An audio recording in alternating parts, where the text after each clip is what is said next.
So hi, my name is Dr. Klil Neori, PhD. I'm a software engineer at Fly Insight Incorporated, virtual reality flight simulation.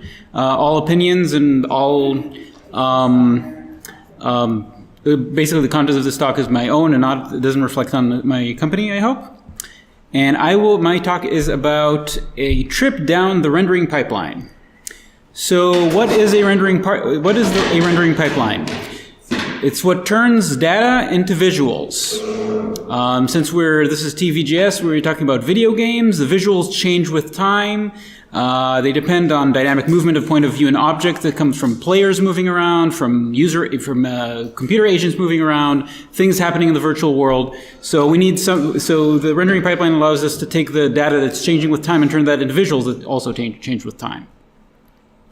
So the data is comprised of objects, which are basically defined by their shape and the materials, and also positions of various objects in space and the point of view of various cameras in this environment. And the visuals are images on a screen or a virtual reality headset, and also sometimes data for multi-stage rendering. Sometimes you'll create create some material for an object to later use and so forth. Data is represented in various ways. So shape is represented usually by a triangulated surface or lines or points, and these are all made up of vertices, of points in space. The materials are usually represented by textures and images and additional data at these vertices, like surface normals and so forth. And positions and point of view are basically defined by the model view projection matrices, where model places things in space, view tells you where you are looking from, and projection says what kind of camera you're using, what the field of view is, and so forth. So let's talk about shape. So shape is usually triangulated and created from vertices that are grouped into primitives. So I've used the term triangulated. Usually you'll use triangles to define surfaces. That's the most commonly used graphics primitive. You used to be able to also use quads in some kind of APIs, most notably Voodoo Graphics.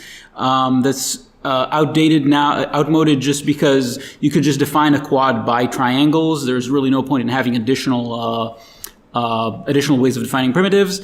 And then for one-dimensional objects or objects where the one dimension is important, you can use lines, and you can also use points when there's just a matter of things being placed in various parts of space. So the data processing that happens in the rendering rendering pipeline has two types. There's programmable types, and now that's a lot of the stages in the pipeline. Vertex, it's programmable, and the programs are called shaders. You have vertex shaders. You have two types of tessellation shaders. You have geometry shaders, and you have fragment shaders. You don't necessarily have to use anything other than the vertex shader, although then you'll get really boring things. Basic graphics, you usually only need vertex and fragment shaders, but tessellation and geometry shaders can do nice things. There's also fixed stages for data processing with some parameters. There's tessellation. There's aspects of tessellation that are fixed with parameters. There's clipping, and there's rasterization. And we'll get to them when we get to them. So let's start with geometric operations. There's a vertex shader. It takes a primitive that's defined in a certain way in some kind of a model that's basically a triangulation of a shape, and it moves things around, stretches them, rotates them. Basically, that's the basic placement way of moving things around in space. There's tessellation. Suppose you have some kind of an object, and you don't necessarily want to decide how detailed it's going to be before you've started rendering. You can use tessellation. Tessellation gives you the ability to add detail later according to how close someone is to an object and so forth. And then you have one tessellation shader allows you to decide how to do that. And then you have the fixed tessellation process, which is creating all these new primitives from an old primitive. And then you have the final stage, which is called tessellation evaluation. That's basically kind of like a vertex shader, but after tessellation's happened. And there's also geometry shader, which is I think the least frequently used. That basically allows you to take primitives and turn them into other primitives. So for example, you can take this a three-dimensional mesh and say, I actually want only the points of this mesh because I want to have a sense of where this mesh is, but I want to look at something that's behind it. So you can tell the geometry shader, take these triangle primitives and spit out points. And you can do a bunch of things like that.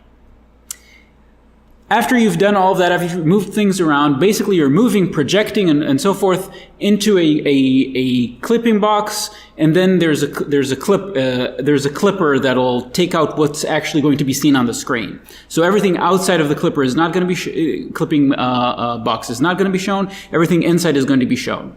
So you project, which gives you all the perspective. Everything's inside this box. And then whatever's outside is cut off, although you do remember the information you need for later. Now I have a clipped object inside the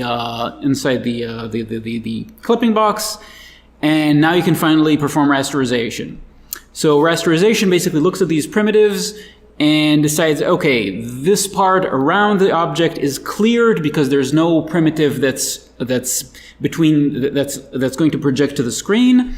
And then there's several things. There's the draw and the numbers basically say which primitive these draws come from, and that's important for later. It basically knows, okay, this region I'm going to draw, and the source of the information about this draw is from this primitive, the second one from another primitive, and so forth. And then comes the fragment shader, which is an extremely nice programmable portion. So the fragment shader allows you to use a bunch of information, interpolated vertex properties. For example, if you have normals what's perpendicular to a surface at specific points, it allows you to interpolate what the normal is sort of going to be in the middle. You can get lighting information. Where is the light coming from? How many lights are there? And you could also use a texture that will have more details about a surface. For example, the lighting and vertex properties aren't enough to give you, for example, the details of skin. But if you have a texture, that can give you all the information about skin that's on a rendered body. So that's the fragment shader goes and does that for every, at least once for every pixel on the screen. Usually you'll have more than that for multisampling. And then you get the result, which is going to be prettier than this. But basically, the idea is you get something where there's shading. The lighting has some kind of a result, and different parts different colors end up with different things, and so forth. So yeah. So in conclusion, you take data. The rendering pipeline takes data, shapes, positions, points of view, material, processes in stages. Some of them programmable, some of them fixed, some both. And then you get visuals. And that is the rendering pipeline.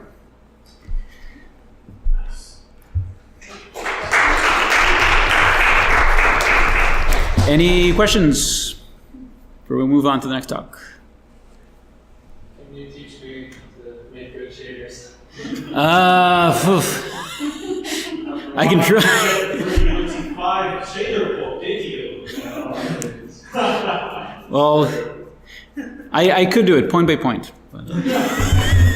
Hey. All right.